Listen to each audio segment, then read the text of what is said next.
Universal history is a term for a work aiming at the presentation of the history of humankind as a whole, as a coherent unit. It is basic to the Western tradition of historiography, corresponding in scope to what in contemporary terminology would be called world history. As world history, universal history is the representation of general facts both of entire nations and of individuals. Its uses are manifold. It teaches human nature and the experience of all centuries. Universal history differs from world history in the teleological approach. History has a goal. A universal chronicle or world chronicle traces history from the beginning of written information about the past up to the present. Universal history embraces the events of all times and nations, with the only limitation being that they should be ascertained as to make a scientific treatment of them possible. Universal history in the Western tradition is commonly divided into three parts, viz.,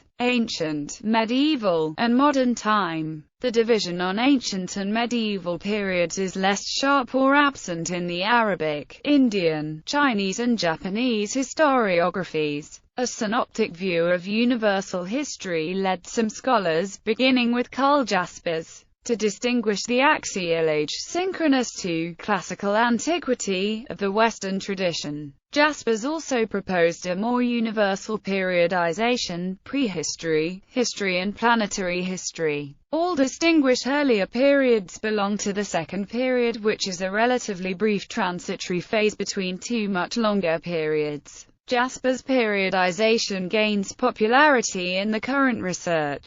Historiography. The roots of historiography in the 19th century are bound up with the concept that history written with a strong connection to the primary sources could be integrated with the big picture, i.e., to a general, universal history. For example, Leopold von Ranke, probably the preeminent historian of the 19th century, founder of Rankian historical positivism, the classic mode of historiography that now stands against postmodernism, attempted to write a universal history at the close of his career. The works of world historians, Oswald Spengler, Arnold J. Toynbee and Max Ostrowski, are three examples of attempts to integrate primary source-based history and universal history. Spengler's work is more general. Toynbee created a theory that would allow the study of civilizations to proceed with integration of source-based history writing and universal history writing. Ostrowski based comparative analysis of civilizations on primary sources in order to draw generalizations outlining a universal history. All three writers attempted to incorporate teleological theories into general presentations of the history. Toynbee and Ostrowski found as the telos of universal history the emergence of a single world state.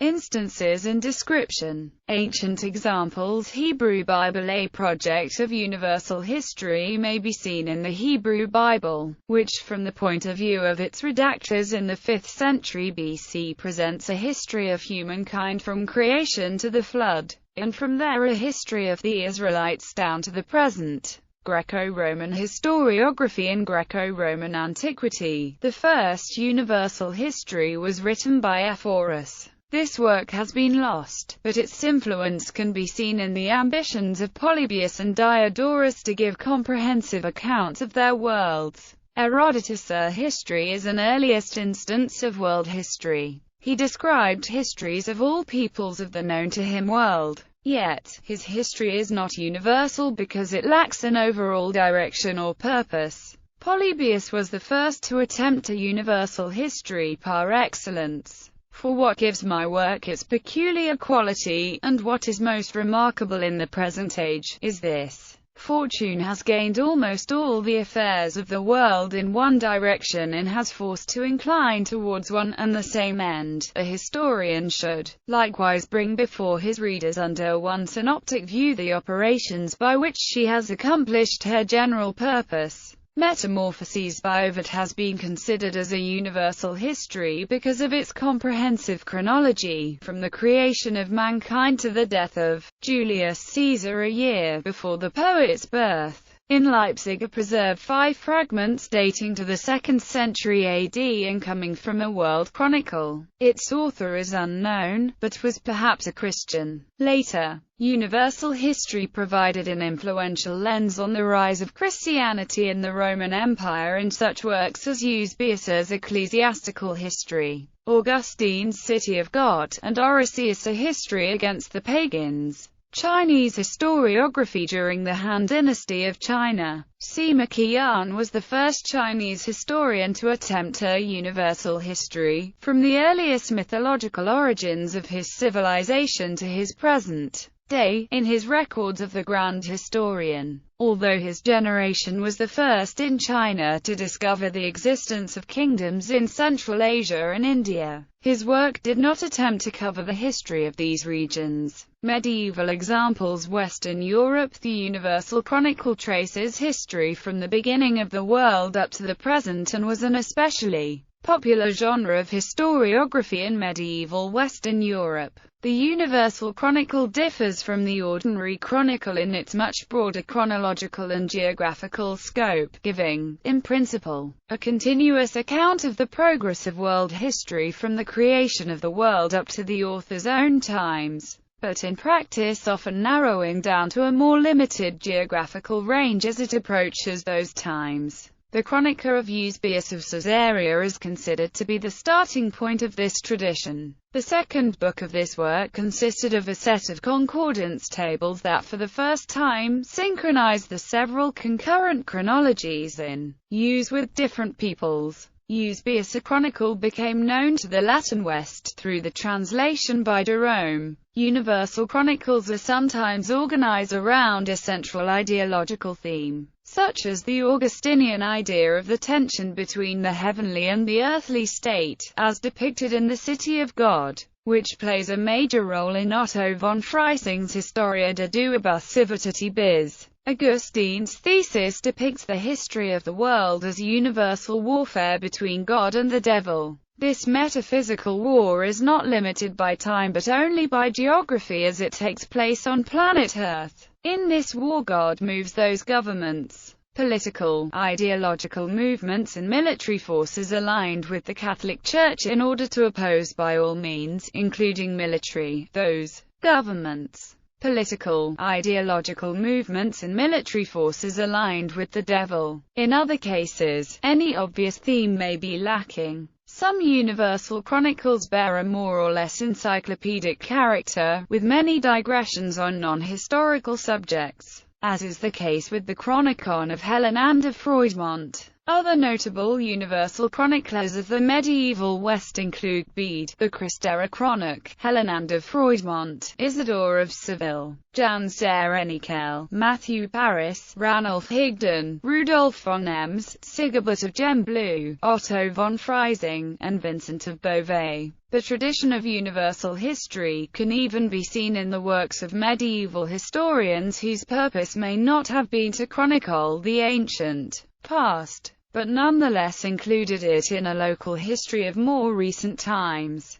One such example is the Decem Libri Historiarum of Gregory of Tours, where only the first of his 10 books describes creation and ancient history, while the last 6 books focus on events in his own lifetime and region. While this reading of Gregory is currently a widely accepted hypothesis in historical circles, the central purpose of Gregory's writing is still a topic of hot debate.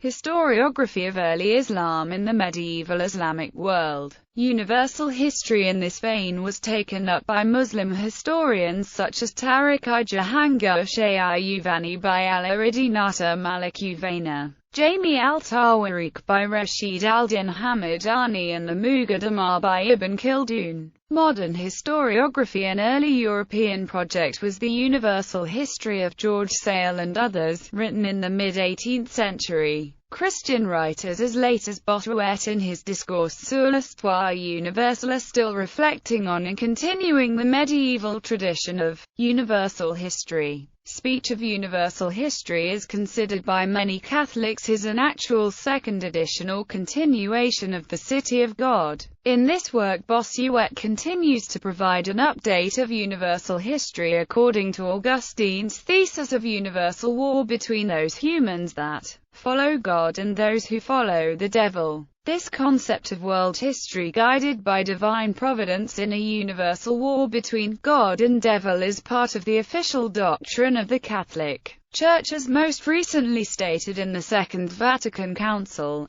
Gaudium et Spes document. The Church holds that in her most benign Lord and Master can be found the key, the focal point and the goal of man, as well as of all human history. All of human life, whether individual or collective, shows itself to be a dramatic struggle between good and evil, between light and darkness. The Lord is the goal of human history, the focal point of the longings of history and of civilization, the center of the human race, the joy of every heart and the answer to all its yearnings. In the 19th century, universal histories proliferated. Philosophers such as Kant, Herder, Schiller and Hegel, and political philosophers such as Marx and Herbert Spencer, presented general theories of history that shared essential characteristics with the biblical account. They conceived of history as a coherent whole, governed by certain basic characteristics or immutable principles. Kant, who was one of the earliest thinkers to use the term universal history, described its meaning in idea for a universal history with her cosmopolitan purpose. Whatever concept one may hold concerning the freedom of the will, certainly its appearances, which are human actions, like every other natural event, are determined by universal laws, however obscure their causes. History permits us to hope that if we attend to the play of freedom of the human will in the large,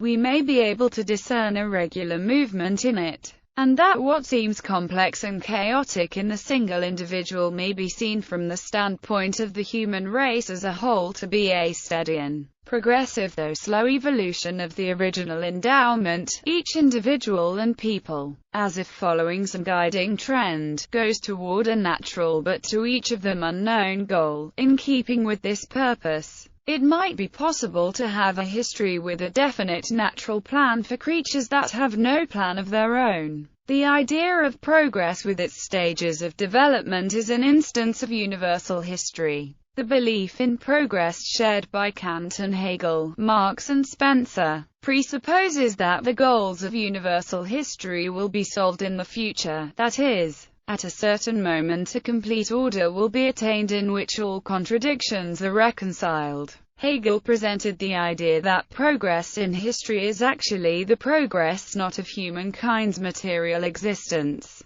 but of humanity's spiritual development. Concomitantly, Hegel presented a developmental theory of how the human spirit progresses, through the dialectic of synthesis and antithesis. Marx's theory of dialectic materialism is essential to his general concept of history, that the struggle to dominate the means of production governs all historical development and inevitably leads to the triumph of communism over capitalism. The end of history. Liberty as the goal of history. Kant, Herder and Hegel identified the universal history with liberation of man. According to these philosophers, history began with the establishment of autocracy and is supposed to end with the emancipation of man from autocratic rule. Hegel announced the end of history already in his days, in 1806 after the battle at Jena, when the Republican state of Napoleon was victorious in the contest for universal domination and spread the ideal of liberty. Continuing their school in the late 1980s, Francis Fukuyama composed his famous version of universal history, The End of History and the Last Man. He witnessed the triumph of the liberal democracy over its last authoritarian rival in the 20th century and worked on the revolution, having before him the universal histories of the German philosophers. World state as the goal of history. Several prominent thinkers, like Herbert Wells, Arnold Toynbee and Karl Jaspers, identified a single world state to be the ultimate purpose of universal history. Historian Max Ostrovsky demonstrates that the universal political unity is the oldest aim of the genre of universal history, traced to the very dawn of history. Civilizations which had achieved unity, like Bronze Age Egypt and ancient China, separated their universal histories on two main periods: the present cosmic and orderly, and the preceding wild and chaotic. In our concepts, these two periods correspond to what we call history and prehistory. For the sages of the unified civilizations, the beginning of history was marked by the unification. Their civilized historic eras are distinguished from the wild prehistoric eras by one single feature: the Great Unity. Utopian motifs and the idea of progress are not found in the official universal histories of those civilizations. Their ideal social model is found in the recent past, namely between the moment of unification and the present. Expert on international relations in the ancient Near East, Mario Liverani, interprets the most ancient universal history: the enlargement of the political borders up to the optimal cosmic boundary of the world, is an enlargement of order and peace at the expense of disorder and trouble, a fulfillment of creation and world organization. Ostrovsky suggests that in the perspective of ancient unified civilizations, we are still ending our prehistory, not our history. The year after Fukuyama published his original article, The End of History, Charles Krauthammer published another epochal article, The Unipolar Moment. As in the Mediterranean world of Polybius, in the modern world, fortune has gained almost all the affairs of the world in one direction and has forced to incline towards one and the same end. These words open Ostrovsky's magnum opus, Y = ARCTGX. The hyperbola of the world order, which follows Polybius, advise. A historian should likewise bring before his readers under one synoptic view the operations by which she, fortune, has accomplished her general purpose. Ostrovsky finds the conclusion drawn by Karl Jaspers in 1949 still relevant. All the phenomena of the present have the appearance of a preparatory struggle for the points of departure of the final battle for the planetary order. Until this has been achieved, all conditions and power relations are temporary.